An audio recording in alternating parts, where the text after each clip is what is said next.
Right, look, we're going to put the West Ham managerial thing to one side and focus on the game on Friday night. As a West Ham fan, I keep forgetting we've got a match with everything going on. But Aston Villa, West Ham United, FA Cup, and a big one for yourselves with it being your 150th anniversary as well. Before we talk about the match, just the season so far as a Villa fan, I want to know how you think it's going because when I do these, obviously, if I'm away to speak to a Southampton fan, I know it's going to be pretty miserable. And if I'm going to speak to a Nottingham Forest fan, I know it's going to be really good. But I'm almost like unsure how you're going to feel about your season so far because it seems to be going not great, not bad, could be better, could be worse. So, what's your vibe? Yeah, it's been pretty solid, I guess. I think we've got sort of like two things going on at the minute. We've got Champions League where we were top of it at one point, and now we're in the top eight. So we look like we can get through to sort of like the next phase and miss that sort of playoff game. So that's going really good. Premier League is going okay. You know, we've not been as good as last year. I think the Champions League, etc. That sort of managing that, and then the Premier League has been a bit of a struggle. But I think if you look at it and reflect on it, that the best we could probably achieve this season would be trying to get into the Champions League, and we're currently 4 points off it, and then or even three if fifth place can get it, and then we're in this pack of Brentford, Bournemouth, Brighton, Fulham, where it's really tight. There's probably about a point in between us all. So I think we just placed pretty well. And I think Emery did an interview the other day, and he was like, if we match the first half of the season, then we'll get some form of European football. And I think at the start of the season, I said sixth, and I'd take any form of European football again. So I kind of feel like we can be better than the first half, and if we are, then we'll probably be trying to get fifth place or something like that. So yeah, it's been just pretty solid, really.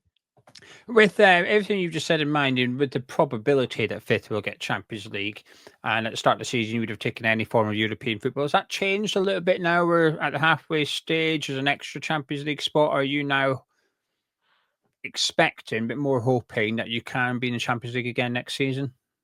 No, wouldn't take it for granted. I think as a football club, we're trying to strive to be in the Champions League every season, and I think being realistic of where we are, we're not an established top four team. So I think there probably will be seasons where we might do it, and then we might be in the Conference League, and then you might have a go at, I think it'll be a little bit like that. I think you can probably see the pattern that Newcastle are on, really. They got it.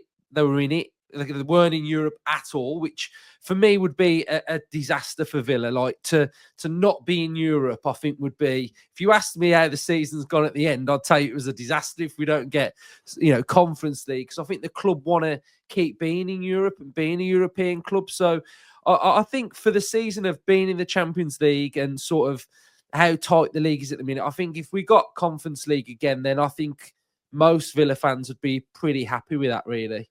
Yeah, as a neutral, I almost expect you to get European football next season. I see you as a good side, but also a very well run club. And you look at Man United and Spurs are practically out of the race of European football to some extent, and I see yourselves in Newcastle as better than those at the minute and have been for a couple of seasons, to be honest with you. And assuming you continue doing what you're doing, Newcastle do, I think it's almost like the top six has become a top eight to some extent, and that's how I see it. Anyway, I'd be surprised if you don't have European football next season. I think you'll achieve it. I think you've had a tough gig with injuries. I think you've had a lot of injuries at the club as well. But I think you've done okay. But there's been some games I've watched where I've almost been expecting a bit better. I feel like you were better last season. I don't know how. I don't know how to put my finger on it. But just is it because Ollie Watkins wasn't firing like he was? I'm not quite sure. But I just feel like last year we were a little bit better. But this year maybe you can improve. Parking the Premier League and Champions League for a minute then, and focusing on this competition, the FA Cup. Bearing in mind that you have the Champions League, you're in with a shout of qualifying again. Naturally, in the past, some clubs have parked the FA Cup and said it's not really a priority for us. We're going to focus elsewhere. Is that the same for Villa, or are you still take? Do you think you'll be taking this competition seriously? Well, hope we are taking it very seriously, because we aren't doing great in domestic cups over the years, and we haven't done great in them with Emery either. We lost to Stevenage, I think it was 2 years ago, at home in the FA Cup, which was a shocker. I think we lost to Chelsea last year. We lost to Palace in the Carabao Cup, and we had injuries around that time, and we rotated, and we just weren't great. So I think Villa fans want to see us go deep in a domestic cup and win a trophy. I mean, we haven't won a trophy since 1996. That's a long time. So, we do want to see some silverware. So I think the fans are hoping that Emery does take it pretty serious. Martinez is in goal. We don't want to see Robin Olsen in goal. If you guys see Olsen in goal, Villa are in big trouble. So, yeah, we just want to take it seriously and try and get through, because, like I say, we haven't won anything for years, and cup runs are good, aren't they? The vibe and the feel good factor as you get deeper and deeper. So, yeah, I think most Villa fans are hoping that we do sort of play pretty much a first 11, really. Even though we've got a decent squad, I think, we want to see our big hitters in there. From what you want to what you think you'll see, what if you had to predict what Emery's going to do? Do you think he will heavily rotate a little bit or go full strength? Yeah, I think he'll rotate a bit. I think, I think I think Maatsen will play instead of Lopetegui, which we all want to see. I hope that Olsen's not in goal and Martinez is in goal. And the defense, we've got injuries, so we've got Carlos who's out for the last game. We've got Pau Torres, so it looks like it'll be a pretty settled back line. And then you've just got further up the pitch, Kamara's probably not going to play. Tielemans won't play, or bring in Barkley and Onana. Does he play Rodgers? Duran's suspended, so that's good news for you guys. So there'll be no Hammers sign for that one. So yeah, Ramsey might play, Bailey might play. So he'll rotate it like that, I think. Yeah, I'd imagine that's what he would do as well. It's not like you're bringing in poor players, like you said, Maatsen coming in and Barkley and Onana in midfield. It's hardly a non-Premier League standard. I think some Premier League clubs, and I include us in this, could rotate certain positions, and the drop-off in ability is quite drastic, actually. You're bringing in players that are competing for spots rather than players that are deadwood at the club, so to speak. Anyway, from your team to my team, what do you make of West Ham?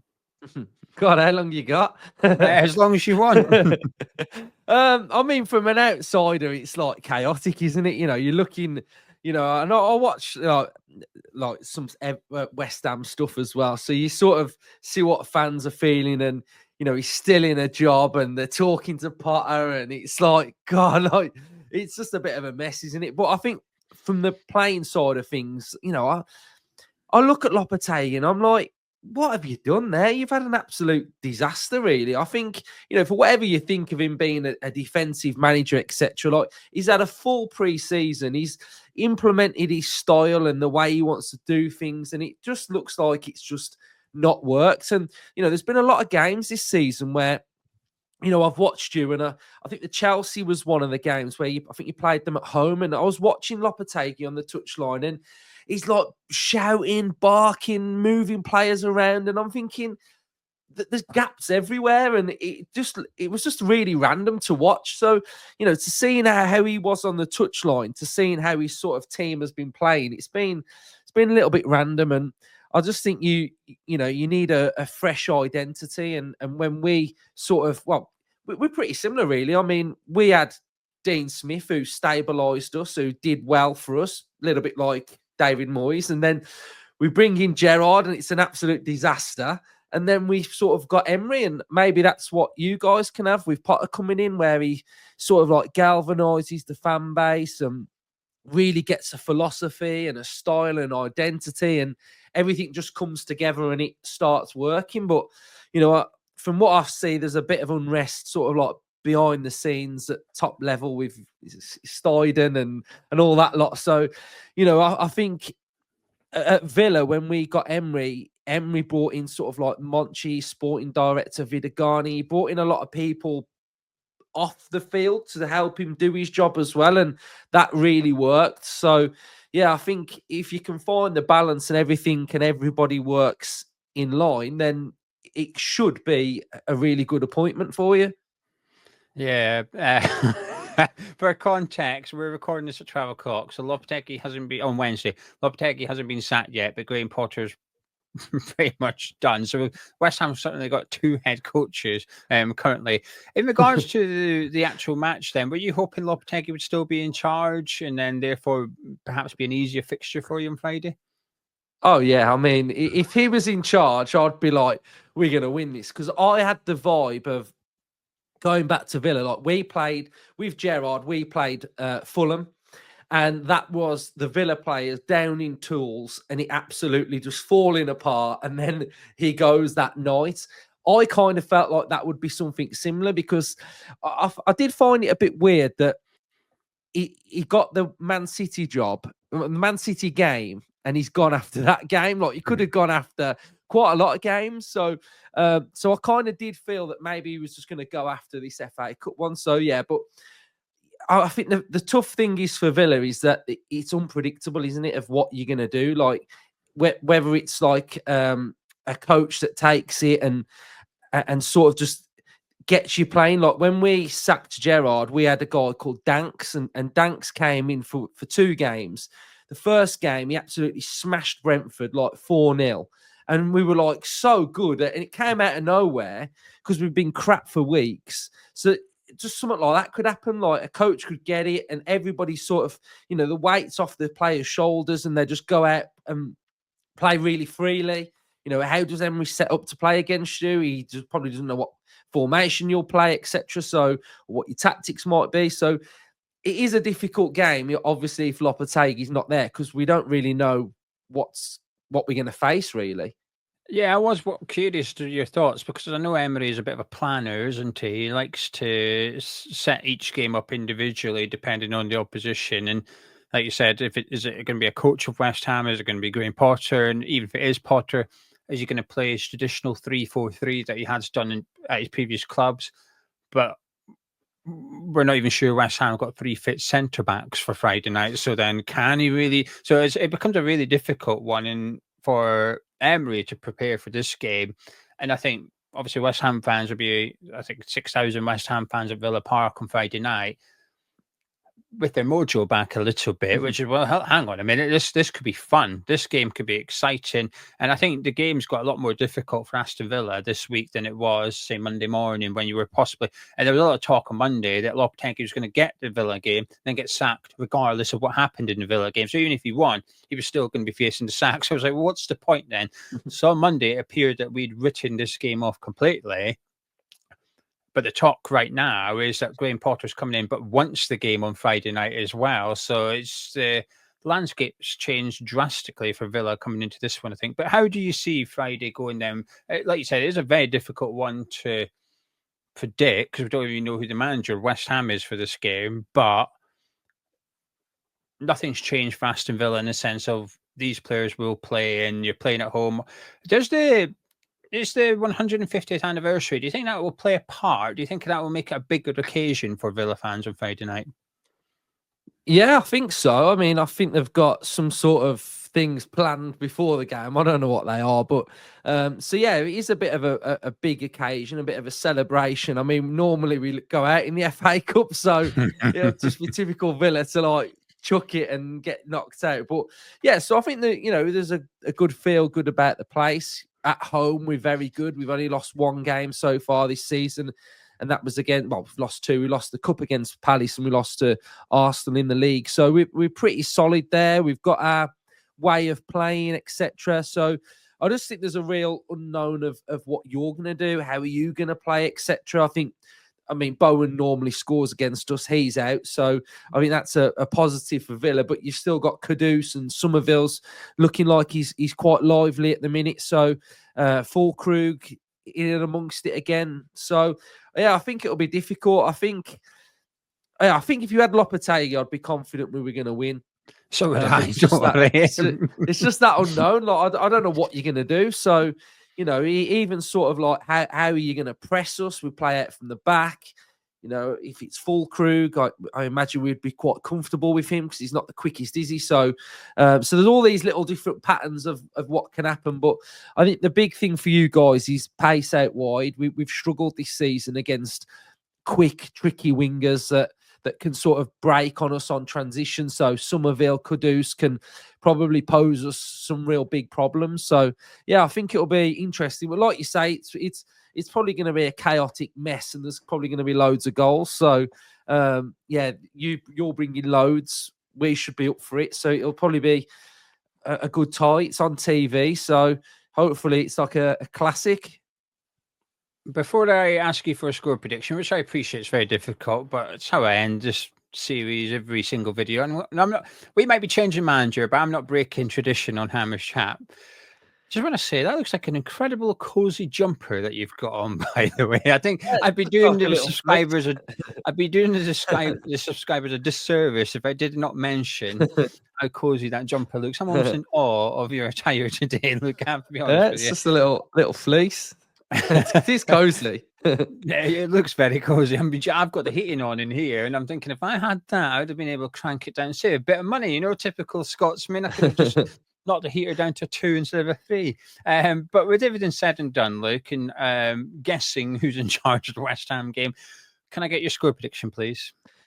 Yeah, tough in it, but you got to back your team, haven't you? So I'll go 2-1 Villa. Probably be quite tight, and yeah, hopefully Villa can get the win. But I hope you sort of turn your season around and turn your sort of form around and sort of try and get back up in that mix, really. So yeah, all the best. Yeah, I hope so too. But not even just a West Ham perspective. I think this season and maybe the last 3 or 4 seasons, because we've been up there and finishing 6th and 7th, and last season we finished 9th, but we were in the European race for quite some time. I found myself really rooting for West Ham, Newcastle, Villa, Nottingham Forest. I'm every team that isn't part of the greedy 6. I'm finding myself really rooting for them. Go on, get them out of it, and get them out of it. And the more of those 6 we can keep out the top 6, the better for the Premier League, but also just for our clubs as well. So genuinely wish Villa the best of luck, just like I do Newcastle and Nottingham Forest. I hope Nottingham Forest stay in that top 4 this season. I think it would be a victory for football to some extent. I know some will disagree, given FFP and whatever. I don't really care. I hope they do it. I hope they manage to stay up there. But look, thank you very much. Hamish Chat subscribers, ladies and gentlemen, look with a cozy jumper from Up the Villa podcast. I'll be putting the links to the social media in the description below. So you want to hear and see more from Luke with his incredible attire, then you can check them out. But look, thank you very much. Yeah, pleasure. And you guys at home, if you enjoyed this video, please do drop a like on it by clicking thumbs up. Subscribe to Hamish Chat. Catch you in a bit.